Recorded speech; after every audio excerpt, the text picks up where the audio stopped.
나는 웨일스다. 나는 술고래다. 나는 인류 그 중에서도 여자를 사랑하는 사람이다는 1930년대를 대표하는 영국의 시인 딜런 토마스가 한 말입니다. 그를 너무 좋아해서 자신의 예명으로 쓴 밥 딜런은 물론 존 레논에게 영감이 된 인물이기도 하고 리차드 버튼이 가장 사랑한 문학가이기도 했습니다. 실제로 리차드는 웨일스 출신의 술고래의 여자를 너무 사랑해서 폐인이 된 케이스입니다. 토마스 딜런이 39세에 객사한 것처럼 리차드 버튼도 58세에 뇌출혈로 타양해서 사망하였습니다. 뛰어난 연기력 그러나 천박한 사생활로 몰락한 리차드 버튼은 지구상에서 가장 아름다운 여인이라 불린 엘리자베스 테일러의 특별한 사랑을 받은 남자이기도 했습니다. 엘리자베스 테일러는 죽기 전 리차드 버튼의 고향 땅에 묻히고 싶다고 말할 정도로 그를 잊지 못했습니다. 리차드 버튼은 사람들에게 말하길 엘리자베스 테일러가 멋진 눈동자를 지닌 것은 맞지만 그녀는 이중턱에 투머치 가슴에 다리가 좀 짧은 편이었다고 말했습니다. 그녀를 처음 보았을 때는 여자여 당신이 아름답다는 것을 누가 말해준 적이 있나요? 라고 플러팅을 했으면서 말입니다. 물론 리차드 버튼은 엘리자베스 테일러를 평생 사랑했으며 죽는 날까지도 잊지 못한 것으로 알려지고 있습니다. 잘생긴 편에 다소 거칠고 투박한 외모 그리고 흡입력 있는 자태. 비교 대상이 없는 목소리의 소유자였던 그는 주변인들에게 괴물같은 완벽주의자 혹은 문제 많은 영혼으로 불렸습니다. 진지하고 매력적이고 엄청난 기술을 가지고 있어 연극계에서 추앙을 받았지만 거기에 머무르지 않고 연극 배우와 영화 배우를 병행하면서 매우 유명해졌고 세계적인 배우가 되었습니다. 그가 세계적인 악명을 떨친 데는 엘리자베스와의 스캔들도 크게 한몫했을 테고요. 또한 그는 오스카상이나 아카데미상 후보에 가장 많이 올랐음에도 한 번도 상을 받지 못했고 기사자귀를 받은 적이 없는 가장 유명한 영국 출신 배우이기도 했습니다. 리차드 버튼의 본명은 리차드 월터 젠킨스로 1925년 11월 10일 사우스 웨일스의 폰트라이펜에서 13명의 자식 중 12번째로 태어났습니다. 그의 아버지 해리는 대를 이어 술을 많이 마시는 매력이 넘치는 석탄 광부였고 그의 어머니 에디스 모드는 존경받는 중산층 감리교 집안의 장녀로 태어났습니다. 에디스는 18세 때 지역 술집에서 일을 하고 있었고 해리는 그녀에게 반해서 1년간 구애 끝에 1900년 결혼에 이르게 됩니다. 하지만 에디스는 아직 미성년자라 결혼증명서를 받으려면 부모의 허락이 필요했습니다. 당연히 에디스의 부모가 허락할 리 없었고 불법으로 결혼을 하였으며 이 사실을 한 에디스의 부모는 그녀와 의절하였습니다. 에디스의 결혼은 불행 고속 열차를 탄 것과 같았습니다. 그녀의 남편은 25년간 알코올 중독으로 지냈으며 아내를 학대하였고 빈털터리가 되었고 그러한 가운데 아이를 13명이나 낳았습니다. 그러나 리차드 버튼은 그의 어머니에 대한 기억이 전혀 없습니다. 그가 2살 때 그의 엄마는 13번째 아들을 출산한 후 육체적, 정신적으로 너무 지쳐 있었고 폐혈증까지 겹쳐 6일 뒤에 사망했습니다. 그녀 나이 겨우 45세였습니다. 아내가 사망하자 남편 해리는 더욱 방임적이고 무책임한 알코올 중독자로 살았습니다. 부모 사랑보다 형과 누나의 보호 아래 성장한 리차드 버튼은 1957년 3월 아버지가 세상을 떠날 때 장례식장에 나타나지 않았습니다. 리차드 버튼은 큰 형과 누나를 부모처럼 여기고 자랐습니다. 특히 그와 19살 나이차가 난 큰형에게 아버지처럼 의지하고 영향을 많이 받았습니다. 리차드 버튼은 가난한 환경에 거친 성격, 거의 원시인이나 다름없을 정도로 방치된 어린 시절을 보냈는데요. 그런 환경 속에서도 리차드의 총명함은 남달랐다고 합니다. 그의 큰형 이포르는 리차드의 교육에 남다른 관심을 두었고 너라도 공부를 잘해서 집안을 일으켜라며 주입했던 모양입니다. 그래서 집안에서 유일하게 중등 교육을 받게 됩니다. 리차드는 모든 면에서 두각을 나타냈습니다. 말똥을 치우거나 모으고 신문 배달로 용돈을 버는 가운데도 운동은 물론 음악과 문학 모든 면에서 뛰어났습니다. 그러나 학비가 없어 학업을 포기할 시점에 학교 선생 필립 버튼이 그를 알아보고 그의 후견인이 되기로 합니다. 그의 양자로 입적된 후 리차드는 젠킨스 대신 버튼의 성을 쓰게 됩니다.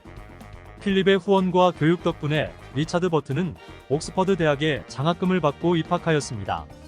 학교에서 연극에 관심을 가지고 활동한 리차드에게 필립 버튼은 연극 드루이드의 휴식에 웨일스어를 말하는 젊은이를 구한다는 광고를 보고 리차드에게 추천합니다. 이후 그는 영국 공군에 입대해서 조종사를 희망했지만 시력이 좋지 않아 전시 항해사로 복무하였고 1947년 제대 후 영화 연기와 연극계를 오가며 세상에 이름을 알리기 시작합니다. 1949년 그는 여배우 시빌 윌리엄스와 결혼하여 두 딸을 낳았습니다. 술을 좋아하고 바람기가 있긴 했지만 비교적 가정에 충실하고 성실하고 스마트한 배우이자 남편으로 차근차근 자신의 커리어를 쌓아가고 있었습니다. 버튼의 초기 경력은 주로 연극 무대에 집중하였고 특히 셰익스피어 연기로 비평가들의 찬사를 받았습니다. 햄릿, 오셀로, 리어왕과 같은 고전 작품에서의 그의 역할은 특히 기억에 남으며 연극 예술에 대한 그의 숙달된 솜씨를 보여주었습니다. 1953년에는 올리비아드 하빌랜드 주연의 나의 사촌 레이첼에 출연하여 첫 나무조연상 후보에 오르기도 했습니다. 그리고 곧이어 연극 무대에서 햄릿을 연기하게 되었고 대중의 찬사를 받았습니다. 1953년은 리차드 버튼에게 의미가 있는 해였습니다. 텔레비전 시대가 도래하면서 영화 스튜디오는 도태되지 않으려고 스타 배우를 물색 중이었고 텔레비전과는 다른 화면 비율로 차별화를 꾀하기 시작하고 있었습니다. 그렇게 간택된 리차드 버튼은 최초로 시네마스코프로 촬영한 작품 성의가 초초초 대박을 치면서 리차드 버튼은 일약 스타가 되었습니다. 덕분에 영화사도 한숨을 돌렸고요. 그리고 이 영화 이후로 수많은 성경 서사의 종교 영화가 우후죽순 개봉했다고 합니다. 돈을 벌기 시작한 리차드 버튼은 1957년 아내 시빌과 함께 세금 납부가 덜한 스위스 셀리니로 이주해 영국 정부로부터 비판을 받기도 했습니다. 그러다 1960년 인생의 전환점이 된 영화 카멜롯 이후 클레오파트라의 남주로 캐스팅되면서 이들은 운명적인 사랑 아니 불륜에 빠지게 됩니다. 엘리자베스 테일러는 리차드 버튼과 태어난 환경부터 달랐고 그녀는 이른 나이에 데뷔하여 이미 세계적으로 잘나가는 대배우였으며 네 번째 결혼을 한 상태였습니다.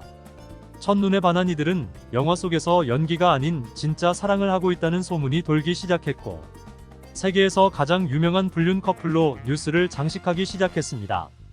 1962년 영화 촬영을 마치고 런던으로 돌아간 리차드 버튼을 대중은 냉소적으로 보는 편이었지만 엘리자베스 테일러하고 스캔들이 난 후 그의 몸값도 올랐습니다. 영화 한 편에 15만 달러를 받던 그가 100만 달러 계층으로 올라선 겁니다. 사실 영화가 끝난 후 리차드 버튼은 가정으로 돌아갈 생각이었습니다. 하지만 엘리자베스 테일러는 음독 자살 시도까지 하고 그의 아내 시빌은 이혼을 원했습니다. 엘리자베스 테일러도 에디 피셔와 이혼했습니다. 이들의 불륜이 얼마나 쇼킹했던지 바티칸에서도 관심을 가질 정도였다고 하는데요. 미국 국회에서도 도덕성을 해친다며 국무부의 비자 취소 요청까지 했을 정도라네요. 아무튼 이 논란의 중심이 된 32살과 38살의 커플은 1964년 3월 15일 캐나다 몬트리올의 한 호텔에서 결혼을 했고 누구보다 호화롭게 살았습니다. 이미 전 재산을 위자료로 탕진한 상태에서 리차드 버튼은 닥치는 대로 일을 했고 버는 족족 엘리자베스 테일러와 사치를 부리기 바빴습니다. 사랑에 눈이 멀면 어떻게 몰락하는지 교과서로 삼아도 될 정도인데요. 버튼은 애완견 전용 요트를 구입하고 롤스로이스 자동차를 타고 유명 화가의 작품을 사들이고 보석 좋아하는 테일러에게 30만 달러가 넘는 다이아몬드를 선물했으며 100만 달러에 달하는 까르띠에 다이아몬드와 진주 등을 그녀에게 선물했습니다. 또한 어릴 적부터 대접받는 게 익숙했던 엘리자베스 테일러는 혼자서는 조금도 돌아다닐 수 없는 몸이었습니다. 테일러에겐 이런 환경이 익숙했고 당연하게 여겼지만 이런 불편함이 리차드 버튼을 더욱 불행하게 만들었습니다. 그리고 그의 불행하니 몰락의 전조는 분명하게 드러났습니다. 리차드 버튼의 스위스 집에 놀러온 그의 큰형 이포르와 밤새 술을 마시다가 형이 미끄러져 넘어지면서 목이 부러졌고 이로 인해 전신마비가 되었습니다. 결국 형은 1972년에 사망하였고 리차드는 그에 대한 죄책감과 슬픔으로 더 많은 술을 마시기 시작했습니다. 하지만 가족 내력인 것인지 절제를 모르는 음주와 바람기로 인해 1974년 둘의 관계는 끝이 났습니다. 다시 뭐에 홀렸는지 둘은 1975년 10월 10일 두 번째 결혼을 하였고 1976년 7월 다시 이혼했습니다. 리차드 버튼의 50대는 이미 끝이 보이기 시작했습니다. 그는 웨일스의 시궁창에서 온 버릇없는 천재의 술주정뱅이와 바람둥이란 평판을 즐겼습니다. 그는 자신의 롤러코스터 같은 인생을 후회하지 않는다고 말했습니다.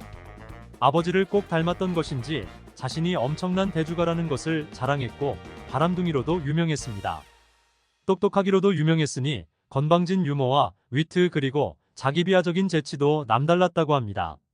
뭔가 세상에 쿨한 척하면서 정치에는 크게 관여하지 않았지만 윈스턴 처칠을 증오하면서 두려워한다고 말했습니다. 심지어 1974년에 TV 시리즈에서 처칠 역을 맡은 적도 있으면서도 그가 싫어 배역에 무심했을 정도였다고 합니다.